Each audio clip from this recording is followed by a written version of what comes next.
Hey y'all, it's Dr. Know-It-All. I am here in beautiful Charleston, actually at the Hyatt Place downtown, so sorry there's not that much of a view from here right now.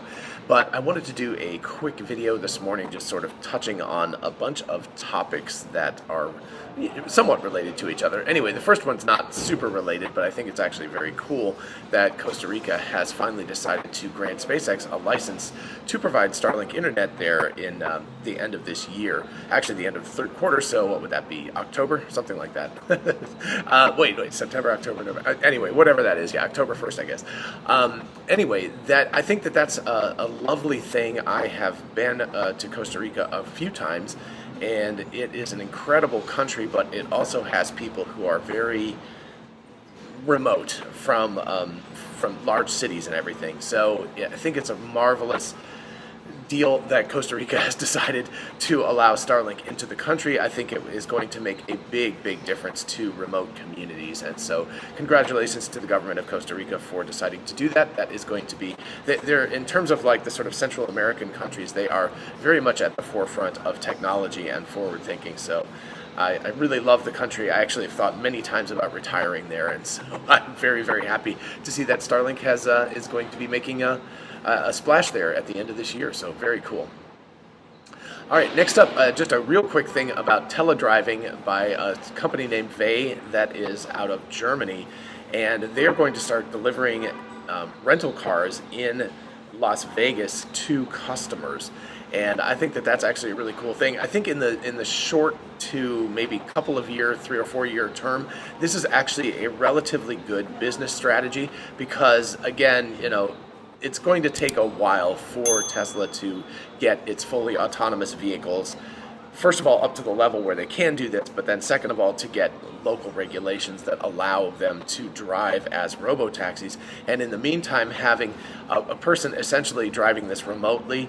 So they're sitting in some centralized location and they drive a car from the rental place to the person's hotel or casino or wherever it is in Las Vegas, and they would move it from one place to the other. Anyway, so it's a very valuable service for them to implement, and then of course they can build that out and actually do remote controlled but remote controlled vehicle cars. So imagine driving the little those little toy cars, the RC cars that you used to have as a kid.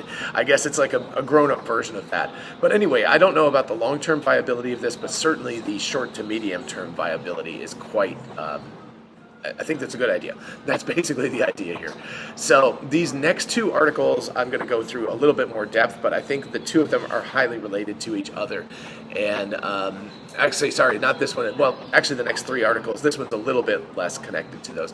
Anyway, but North America is now the growth leader in new battery factories. And this is really thanks to the Inflation Reduction Act. And for all its problems, I think that the IRA, one of the kind of genius elements of that was to try to reduce the United States' dependence on China for all of the materials that we get, in particular batteries in this case. And so I think there's an incredible value to what we're seeing coming out of this, and that certainly China is going to be for a long time the global leader in battery production, as with a number of other things, including like my iPhone that I'm recording this on. But over time, we will see the United States' dependence on other countries become less. And it's a really interesting sort of conundrum in terms of the way that we think about globalization. Globalization is excellent. It's allowed all of us to bootstrap ourselves up and live better, more technologically savvy lives and just generally better quality of life. But there is a level beyond which you don't want to depend on another country, any other country. It doesn't really matter what country it is. You want to have energy independence in the first place and then manufacturing independence in the second place. And this was a big mistake that the United States made in the 1970s and 80s, was giving up the manufacturing independence. Certainly World War I, World War II, that sort of era in the early to mid 20th century, the United States was the manufacturing leader of high-tech products in the globe, and giving up that ability was a short-term win because, of course, you have higher paying jobs in the US, you have more of that kind of stuff, but you're long-term giving up the ability to manufacture things. So a big thank you to Elon Musk's companies and many other companies for continuing to manufacture goods in the United States. And this is going to be a huge win for the U.S. to get some independence from countries, especially China, in terms of mining and refining and creating batteries. So I think that that is a very, very big win. By the way, I'm going to put a link to all these in the description so you can read them at more length, because you'll notice I'm not really reading these at any great depth at this point. All right, so these are the next two that I actually wanted to talk about that are related to each other. Here's where Toyota's first US-made EV, an all-electric three-row SUV, will be built.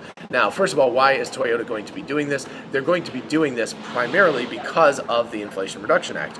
And they don't build very many EVs at all at this point, but they don't qualify for the EV tax credit. And so for anybody not qualifying, it's a huge hit, because your car is automatically somewhere between $4,000 and $7,500 more expensive than the competition that's building cars in the United States. So clearly they want to do this. Now, the thing that it's going to be in Georgetown, Kentucky, which is very cool. The problem is that at this point we've got a facility starting in 2025 for this. So if the projections hold true, if they manufacture this correctly, we're talking about at least 2 years before we start seeing Toyota electric vehicles in the market. And I did a video, in fact, I'll actually put a link to it, maybe at the end of this video, but up here in the cards. I talked specifically about how the Model Y is now the top selling car in the world, but that the number 2, 3, 4, and 5 of those cars are all Toyotas.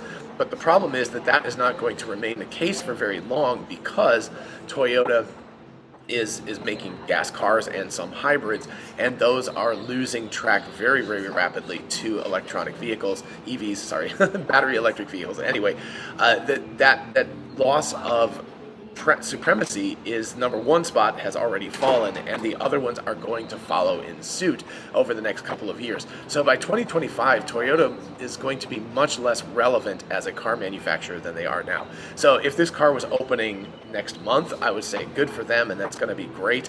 But 2025, and again, 2025 might be a little bit optimistic. That is going to be, I believe, a little bit too little, too late to make a huge difference. So, we'll see what happens. But it's a good move on Toyota's part, but it is something that they probably should have done a couple of years ago. Which brings me to the next article, which is that Tesla is the world EV leader, while Japanese brands, all of them, are frozen in time. And I think that that's a pretty decent article title. So I'll just read a little bit of this. Tesla is the world leader in EV industry, while Japanese brands are lagging far behind, according to a new ICCT report. Tesla vehicles also lead in the vast majority of reliability metrics among other EV brands. The International Council for Clean Transportation, or ICCT, recently released a new report, the Global Automaker Rating 2022. It highlights the car companies that have made the biggest contribution to the transition to EVs.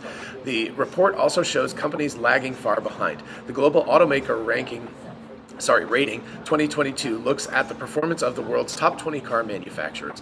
Obviously, Tesla is the undisputed leader. The brand leads almost every metric with industry-leading range, efficiencies, charging speeds. These metrics are the most important and attractive to customers. BYD also, of course, is doing very well. And then we get down to legacy auto manufacturers are trying to stay afloat by slowly launching their EV programs. Weak efforts bring weak results, yet it is commendable some of them are still trying to increase the production of EVs. BMW and VW are in third and fourth places, respectively. Closing out the top 5 is Stellantis, 2 times behind Tesla. Here we go. Then we get to Japanese brands significantly excelled in the ranking, but unfortunately in the wrong direction. Their EV production programs are too weak to have a significant impact. Toyota, Honda, Nissan, Mazda, and Suzuki, that's a lot of very, very big brands, are the lowest in the rankings according to data from last year showing the slowest transition to EVs of any automaker. The consequence, of course, of this is that we are going to see them fall out of relevancy, essentially. That's what's going to happen. It's what already is happening. Toyota lost the number 1 spot in global sales, and they're not going to recapture that. It will be Tesla for a while, but who knows? There could be competition in the future sometime, but it's not going to be a gas-powered car. It's not going to be a Toyota, and they're going to start losing that 2, 3, 4, and 5 spot as well. And Japanese brands in general are in big trouble, and the Japanese economy, it depends so heavily on the auto industry that this is a huge, huge problem for the Japanese economy overall. Big, giant mistake on these brands' part, these for not making the move much sooner. At least 5 years ago, they should have done that. All right, and then we get to three things in China. Tesla CEO Elon Musk to meet Shanghai top official to discuss Gigafactory expansion plans by report. We also get another one. Elon Musk continues to meet with top China officials. And then we get another one, which is Elon Musk meets with CATL chairman in China. So CATL, of course, big battery production plant. So what is Elon Musk up to at this point? I have a feeling that there's probably several things that he's working on at this point. Number one, of course, is just to visit. He needs to visit with them. There was a really great shot of him with Tom Zhu, who is sort of, I don't know, I think he probably would be tapped by Elon. Elon says that he does have a replacement plan in place in terms of thinking about who his replacement would be should something catastrophic happen to him. And I think Tom would probably be at the top of that list, if not the top of the list. But anyway, meeting with him, of course, in China would be good. Going to Shanghai and visiting the factory, of course, also good. But I think beyond that, there's probably some ruffled feathers, of course, between China and the United States. One of the consequences of the Inflation Reduction Act, which has really good consequences for the U.S., is there's a downside to China, because China, of course, is going like, wait a second, we had a stranglehold on all of this stuff, and now we don't anymore. So what is our position globally? And of course, Tesla has a rather unique position as a manufacturer in China, a non-Chinese manufacturer, in that they own their factory entirely. So it's not something that's 50% owned by a Chinese company. So therefore, they're in a very strong position relative to many other companies, and I'm sure that Elon Musk is there to some extent to smooth the feathers out, to make sure that China knows that they're still super important. Obviously, the biggest factory in the world for Tesla, and they're the major export hub of Tesla products. So they're incredibly important to Tesla's future and to what they're doing and their plans. And I'm sure that Tesla would like to expand, but they also probably want reassurances from China that they're going to be able to expand and continue to have full ownership of the company, and that they also are going to be playing nice with other brands like CATL and probably BYD and so forth for getting batteries, getting supplies, things like that. So my guess would be that Elon is spending as much time as he is in China, and he may have left at this point already. He started tweeting again, so maybe he's on the plane back again or something. But he spent a good long time in China, and my guess would be that this is to just smooth things out with China and say, Tesla is still all in on China. We really want things to go well. We want to support your local companies. We want to purchase batteries and supplies and components from China. And also that even though the Inflation Reduction Act is going to lessen dependence on Chinese things like batteries, we still very much depend on you, and we want to be partners with you, and we want to expand our presence in China, etc. And of course, Elon has made relatively diplomatic statements about Taiwan, but he has said that China says that Taiwan is part of China, and they have always said that. And the big thing about Taiwan is that they are the world's chip fab, and the globe cannot afford to have Taiwan end up in a situation where the place is I'm trying to be as delicate as possible, but damage from sort of military actions, that would be absolutely devastating to the world. And so there's a lot of very delicate diplomacy that needs to go on. Not that Elon needs to be dealing with that directly, but that is in the background of this all the time. I'm sure that many of Tesla's chips that they use in their cars, including, I believe, their hardware 3 and probably hardware 4 boards, are made in Taiwan. So that is a very delicate situation globally, not just for Tesla, but for everybody else. But I'm sure that he is also there to sort of test out the waters and see what is going on and what the sort of general vibe is there for all of that. All right, so anyway, that is kind of the wrap-up of all of this. I'll be curious to know what you all think about all of these stories. I think a lot of them work together. The big takeaway today, of course, is that Japanese auto brands have really lost the thread, and they are going to be paying for that heavily in the next 5 or 6 years, or certainly in the next decade. They're going to be paying heavily for that But anyway, good progress for SpaceX, for Starlink, for Costa Rica. Amazing for the United States and North America to start getting manufacturing, and particularly battery manufacturing, which is the new oil.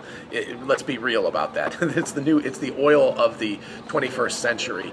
The oil is going to become less and less important, and batteries are going to become more and more important, along with chips and things like that. So making inroads and making sure that we're not totally left behind is great. One little side note to that is that the European Union has not done a very good job of this, and they are losing a lot of battery manufacturing plants to the United States and Canada and Mexico. So they need to up their game as well. So just things to think about for all these global companies global entities that pay no attention to me. Anyway, in the meantime, everybody have a lovely day, and I will see if I can do my next video from an even more picturesque place. But in the meantime, I'm probably going to go climbing and then go tour around Charleston a little bit more with our son. And we'll see you in the next one. Bye-bye.